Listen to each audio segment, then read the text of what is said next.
मेरे प्रिय साथियों नमस्कार। हम थोड़ा एनसीसी के बारे में आपको हिस्ट्री देने जा रहे हैं। प्रथम विश्व युद्ध कब हुआ था? 1914 एवं 17 में। तो क्या हुआ कि ब्रिटिश फौज में जो सैनिक थे उनकी कमी होने लगी। जब कमी होने लगी सैनिकों की तो ब्रिटिश शासकों ने भारतीय विश्वविद्यालय में जो छात्र पढ़ रहे थे उनको सैन्य प्रशिक्षण देना चाहते थे। उनका मकसद था कि यदि हम भारत के जो भारतीय विश्वविद्यालयों में छात्र पढ़ रहे हैं उनको सैन्य प्रशिक्षण देंगे तो जब भी हमारी फौज में सैनिकों की कमी होगी तो इन्हें ले लिया जाएगा। इस उद्देश्य को ध्यान में रख करके 1917 किसमें 1917 में यूनिवर्सिटी कोर यानी कि यूसी की स्थापना की। तो 1917 में यूनिवर्सिटी कोर की स्थापना हुई थी। यूनिवर्सिटी कोर का जो पहला ट्रूप था वो कलकत्ता विश्वविद्यालय ने 3 नवंबर 1917 को अपने यहाँ स्थापित किया। इसका मतलब ये है कि जो यूनिवर्सिटी कोर की स्थापना हुई थी उसमें जो यूनिवर्सिटी कोर का पहला ट्रूप था वो कलकत्ता विश्वविद्यालय में स्थापित हो गया था। 1920 में भारतीय प्रदेशिक अधिनियम के पारित हो जाने से यूनिवर्सिटी कोर का स्थान अब यूनिवर्सिटी ट्रेनिंग कोर ने ले लिया। तो सीधी सीधी बात है कि जो यूनिवर्सिटी कोर का नाम अब यूनिवर्सिटी ट्रेनिंग कोर रख दिया गया। 1942 में भी यूनिवर्सिटी ट्रेनिंग कोर का नाम बदलकर यूनिवर्सिटी ऑफिसर ट्रेनिंग कोर रखा गया। लेकिन क्या हुआ कि इसका भी दायरा सीमित था, इसमें भी बहुत कम छात्रों ने भाग लिया। तो अब 1946 में यूओटीसी यानी कि यूनिवर्सिटी ऑफ ट्रेनिंग कोर की देश में सिर्फ 18 यूनिटें ही कार्य कर रही थी। अब जब ये सब विफल हो गए उनकी स्थापना, तो द्वितीय विश्व युद्ध 1939 और 45 के समय यूओटीसी का यानी यूनिवर्सिटी ऑफिसर ट्रेनिंग कोर अपने उद्देश्य में सफल ना हो सकी। इसकी असफलता को ध्यान में रखते हुए सैन्य प्रशिक्षण देने हेतु अब भारत सरकार ने भी इसकी कोशिश की और अब भारत सरकार ने 1946 में कब भारत सरकार ने 1946 में पंडित हृदयनाथ कुंजरू, कौन से थे? पंडित हृदयनाथ कुंजरू की अध्यक्षता में राष्ट्रीय कैडेट कोर समिति की स्थापना की। तो किसकी स्थापना की? हृदयनाथ कुंजरू की अध्यक्षता में राष्ट्रीय कैडेट कोर समिति की स्थापना की। कब? 1946 में। इस समिति ने संसार के विकसित देशों द्वारा युवकों में सैन्य प्रशिक्षण का गहराई से अध्ययन करने के पश्चात मतलब इस समिति ने क्या किया कि जो विकसित देश के युवा थे उन्हें उनकी सैन्य प्रशिक्षण का गहराई से अध्ययन करने के पश्चात मार्च 1947 में एक विस्तृत रिपोर्ट सरकार को दी। और उस रिपोर्ट में क्या था? सरकार ने इस समिति की यानी राष्ट्रीय कैडेट कोर समिति की सिफारिशें स्वीकार की।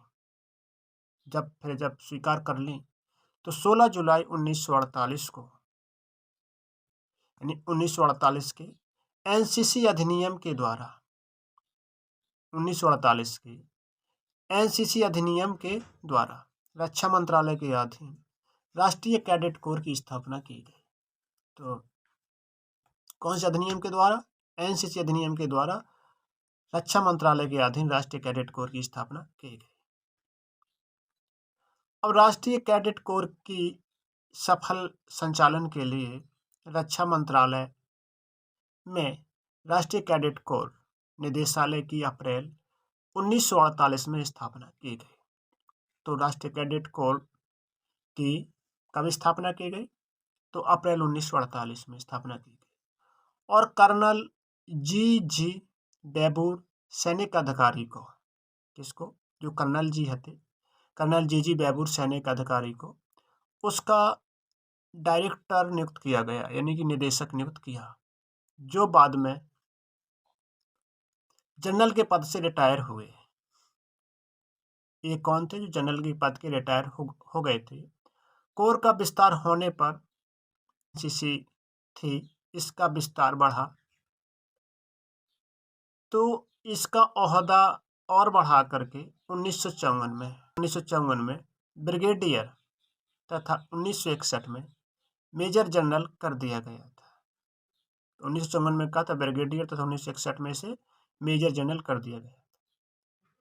1962 में इस पद का नाम महानिदेशक राष्ट्रीय कैडेट कोर रखा गया। तो ये पदों के नाम हैं। 1962 में इस पद का नाम महानिदेशक राष्ट्रीय कैडेट कोर रखा गया तथा मेजर जनरल आर.एस. पेंटल को उसका प्रथम महानिदेशक नियुक्त किया गया। 1982 में फिर महानिदेशक का ओहदा बढ़ाकर लेफ्टिनेंट जनरल कर दिया गया। इस तरीके से जो इसके नाम बदलते चले गए। 1950 में राष्ट्रीय कैडेट कोर में वायुसेना स्कंध तथा 1952 में नौसेना स्कंध के जुड़ जाने पर इसे अंतर सेवा का स्वरूप दिया गया,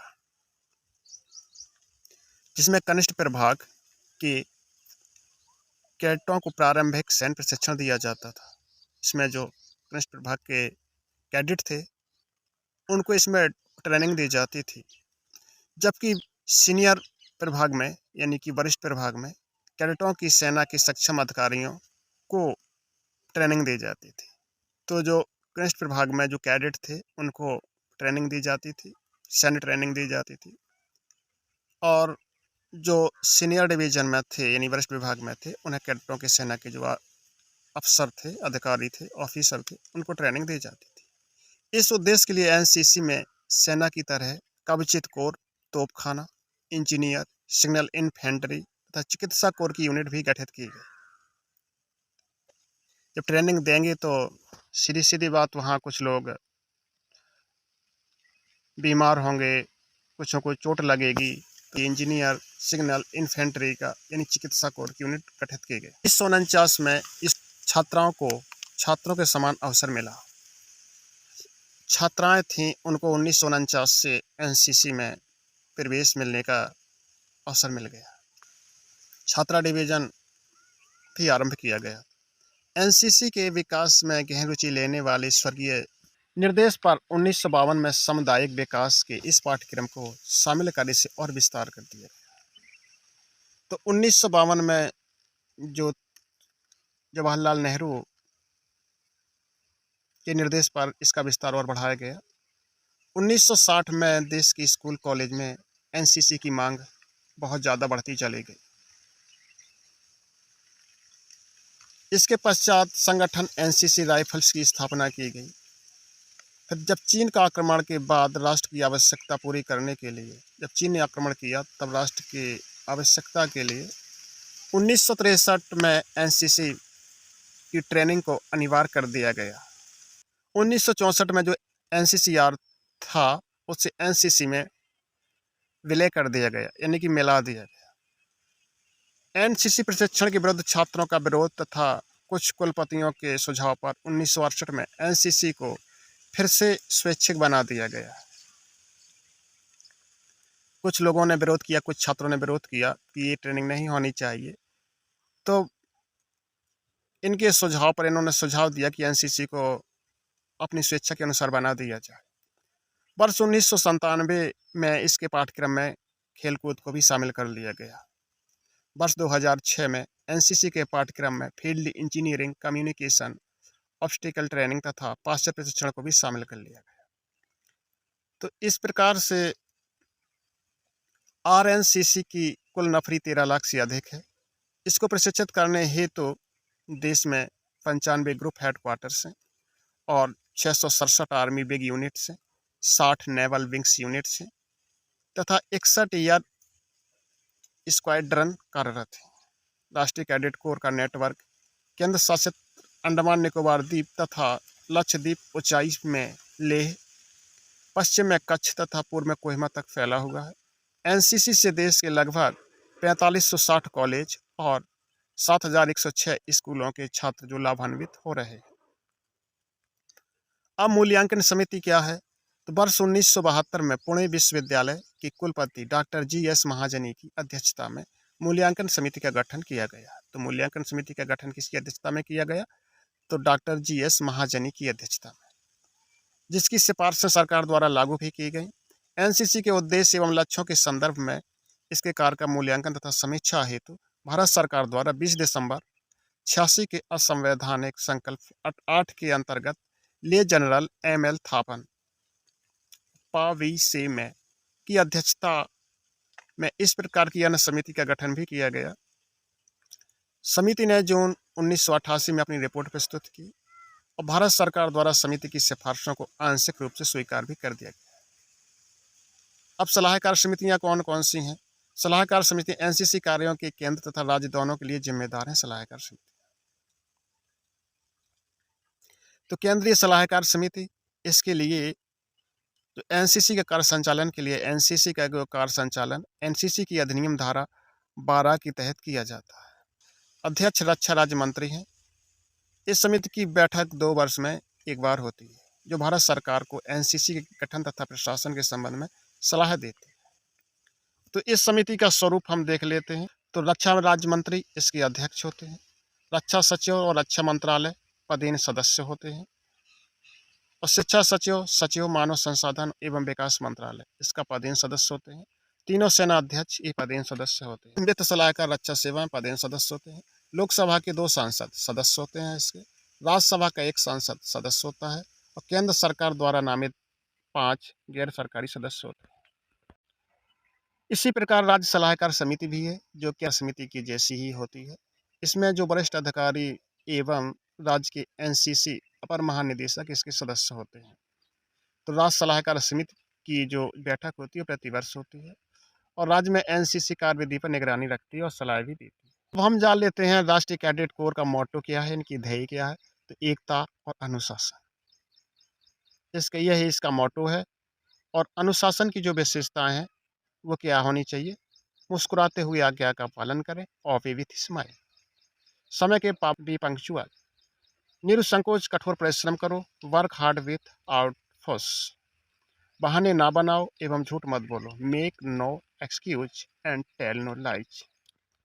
राष्ट्रीय कैडेट कोर में ये शपथ लेनी पड़ती है कि राष्ट्रीय कैडेट कोर की कैडेटों के लिए शपथ, मैं यहाँ नाम लिखना है, प्रतिज्ञा करता हूँ कि सच्चाई तथा श्रद्धा से अपने देश की सेवा करूँगा, राष्ट्रीय कैडेट कोर के नियमों तथा अधिनियमों का पालन करूँगा और अपने कमांड ऑफिसर के आदेश के अनुसार हर परेड व कैंप में पूर्ण शक्ति के साथ सम्मिलित रहूँगा।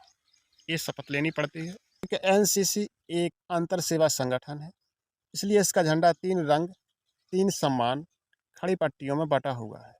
इसका सबसे ऊपर लाल रंग की पट्टी होती है, बीच में गहरे नीले रंग की पट्टी होती है, नीचे आसमानी रंग की पट्टी होती है, जो क्रमशः सेना, नौसेना, वायुसेना के प्रतीक है। झंडा के बीच में 16 पंखुड़ियों का बना एक चक्र है, जो 16 निदेशालयों के प्रतीक है।